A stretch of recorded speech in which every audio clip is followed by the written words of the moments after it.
अस्सलाम वालेकुम। Model paper में ये सवाल आपका पूछा गया है। सवाल नंबर है 12, क्वेश्चन नंबर 12, और इसमें कहा गया है कि differentiate between cartilaginous fishes and bony fishes. Cartilaginous और बोनी फिशेस के दरमियान हमें डिफरेंस बताना है। देखिए, सवाल को पेपर में एक और अंदाज से पूछा जा सकता है। जैसे कि आप देख रहे हैं कि जो इसका हमने सॉल्यूशन आपको दिया है, सॉल्यूशन में हेडिंग आपको नज़र आ रही है, आप देख सकते हैं। इसमें मैंने क्लास कॉन्ड्रेक्टाइस कार्टिलेजिनस फिशेस का जो ग्रुप है, उस ग्रुप का नाम है क्लास कॉन्ड्रेक्टाइस, और बोनी फिशेस का जो ग्रुप है, उस ग्रुप का नाम है क्लास ऑस्टिकथाइस। तो ज़रूरी नहीं है कि पेपर में सवाल कार्टिलेजिनस और बोनी फिशेस करके पूछा जाए। आपसे पेपर में सवाल ये भी आ सकता है कि डिफरेंशिएट बिटवीन कॉन्ड्रेक्टाइस एंड ऑस्टिकथाइस, और ये पास पेपर अगर आप देखेंगे तो ये सवाल आपको पेपर में कई मरतबा ये पूछा जा चुका है।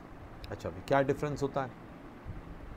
अच्छा, ये जो पहला पॉइंट हमने लिखा है, आप अगर चाहें तो ये जो आपकी बुक में ये अल्फाज इस्तेमाल नहीं किए गए, आप चाहें तो पहले पॉइंट को आप माइनस कर सकते हैं। आप क्वेश्चन पॉइंट नंबर 2 से भी आप इसका जवाब लिख सकते हैं, लेकिन क्योंकि मैंने यहाँ लिखा है तो मैं इसको बता देता हूँ। This group is also called elasmobranchii. ये जो कार्टिलेजिनस फिशेस का ग्रुप है, इस ग्रुप का एक और नाम भी है, इसको इलास्मोब्रैंकाई भी कहते हैं। और इसमें जो फिशेस शामिल हैं कंप्राइजेज ऑफ मेरीन फिशेस। मतलब इससे एक बात ये वाज़ेह हो जाती है कि जो कार्टिलेजिनस फिशेस हैं, ये सब की सब मेरीन एनवायरनमेंट के अंदर पाई जाने वाली मछलियाँ हैं।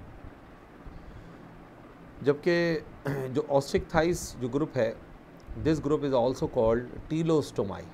इस ग्रुप को टीलोस्टोमाई भी कहते हैं, which include both marine and fresh water fishes. यानी जो बोनी फिशेस होती हैं, ये मैरीन एनवायरनमेंट में भी मिलती हैं, और बोनी फिशेस की बहुत सारी अक़साम हमें फ़्रेश वाटर में भी मिलती हैं। तो मैंने आपसे कहा कि आप ये चाहें तो पॉइंट माइनस कर सकते हैं। पॉइंट नंबर 2 से भी लिखेंगे तो 5 पॉइंट आपके बन जाएंगे। शॉर्ट आंसर इतना भी काफ़ी होता है। अब ये कार्टिलेजिनस फिशेस को कार्टिलेजिनस फिशेस क्यों कहते हैं, तो ये पॉइंट नंबर 2 में इसकी वजाहत है। The endoskeleton of these fishes is composed of cartilages. जिन बच्चों को नहीं पता वो समझ लें कि कार्टिलेज किसे कहते हैं। उर्दू में हम इसको कहते हैं कुर्री हड्डी, या इसको कहते हैं चबनी हड्डी। ये कहाँ पर पाई जाती है? जैसे कि हमारी नोज़ टिप के अंदर जो बोन होती है, ये कार्टिलेज होती है। हमारे कान में जो इलास्टिक नेचर की का जो आपको अंदर इंटरनल फीलिंग आती है, तो वो बेसिकली क्या है? ये कार्टिलेज है, ये बोन नहीं है। ठीक है, तो ये जो कार्टिलेजिनस फिशेस होती हैं, इनके अंदर हड्डियाँ नहीं होती हैं। इनकी बॉडी के अंदर जो इंटरनल स्केलेटन या एंडोस्केलेटन होता है, ये पूरा स्केलेटन जो है वो कार्टिलेज का बना हुआ होता है। यानी ये बहुत हार्ड मटेरियल का बना हुआ नहीं होता, इलास्टिक मटेरियल का होता है। इसके मुकाबले में जो बोनी फिशेस होती हैं, उनके अंदर जो एंडोस्केलेटन होता है, the endoskeleton of these fishes is made up of bones. जो मछली हम लोग खाते हैं, ये सारी बोनी फिशेस हम लोग खाते हैं, तो मछलियों के अंदर से जो कांटे निकलते हैं वो दरअसल उनकी बोन्स होती हैं, और बोनी फिशेस ही हम लोग खाते हैं। थर्ड पॉइंट है, their body is covered with placoid scales. Cartilaginous fishes की बॉडी पर जो छिलके पाए जाते हैं वो प्लेकॉइड स्केल्स कहलाते हैं, जबकि जो बोनी फिशेस हैं उनके ऊपर जो बॉडी पर स्केल्स होते हैं, बाज़ बोनी फिशेस में साइक्लॉइड स्केल्स पाए जाते हैं, और बाज़ बोनी फिशेस की बॉडी पर टीनॉइड स्केल्स मौजूद होते हैं। तो ये स्केल्स की मुख्तलिफ वैराइटीज़ हैं, आप सिर्फ इस पॉइंट को याद रखिएगा।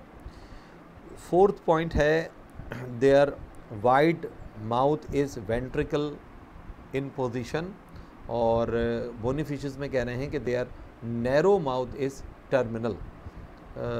मैं अगर थोड़ा सा डायग्राम बना के इस चीज़ की वजाहत कर दूं तो शायद ज़्यादा बेहतर तरीके से आपकी बात समझ में आ जाएगी। देखो, मैं एक डायग्राम बना रहा हूँ कार्टिलेजिनस फिश की।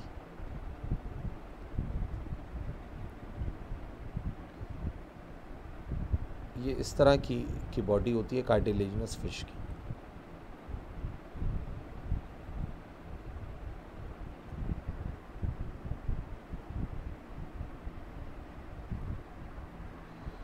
तो ये आप देख रहे हैं कि इसका जो माउथ है वो कहाँ नज़र आ रहा है, नीचे की जानिब है, बॉडी के नीचे लगा हुआ है, और इसके जो जॉज होते हैं, जबड़े होते हैं, बड़े बड़े होते हैं। अच्छा, इसके मुकाबले में अगर मैं बोनी फिश की बात करूँगा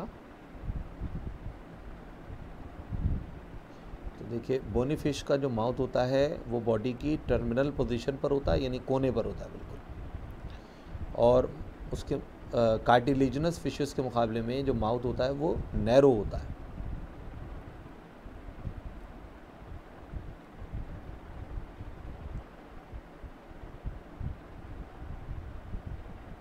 ठीक है, तो आप देख रहे हैं कि ये जो माउथ है ये टर्मिनल माउथ कहलाएगा, यहाँ पर जो वेंट्रल माउथ कहलाएगा, और ये वाला जो माउथ है ये कहलाएगा टर्मिनल माउथ। फिफ्थ डिफरेंस है, their tail is heterocercal. मैंने इस डायग्राम में टेल की भी वजाहत की है। अगर आप टेल पर गौर करते हैं तो देखिए, ये टेल जो है ना, ये फिन्स की बनी हुई होती है।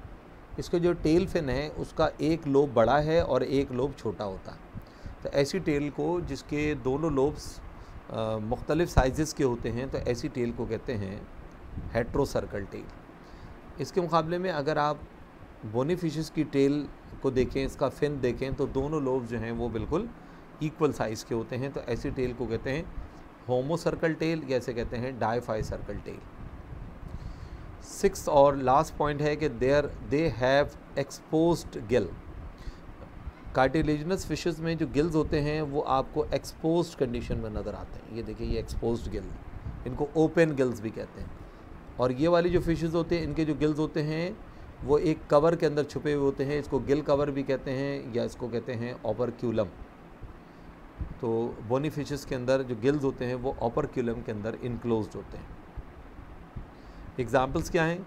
कार्टिलेजिनस फिशेस की एग्ज़ाम्पल है शार्क, डॉग फिश का बायोलॉजिकल नेम है स्कॉलियोडॉन, इसका बायोलॉजिकल नेम है। डॉग फिश भी लिख दे तो काफ़ी है। टॉर्पीडो, ठीक है, ये रे फिश कहलाती है। और बोनी फिशेस की एग्ज़ाम्पल है ईल fish, sea horse, flying fish, और भी बहुत सारी, फ्लैट फ़िश, ठीक है, हिल्सा जिसको पल्ला मछली कहा जाता है, कैट फ़िश जिसको खग्गा मछली कहते हैं। ये सारी जो फ़िशेज़ हैं ये बोनी फ़िशेज़ हैं। ये एडेबल फ़िशेज़ जो होती हैं सब की सब बोनी फ़िशेज़ होती हैं। तो ये इस तरह से आपका क्वेश्चन नंबर 12 भी कंप्लीट हो गया।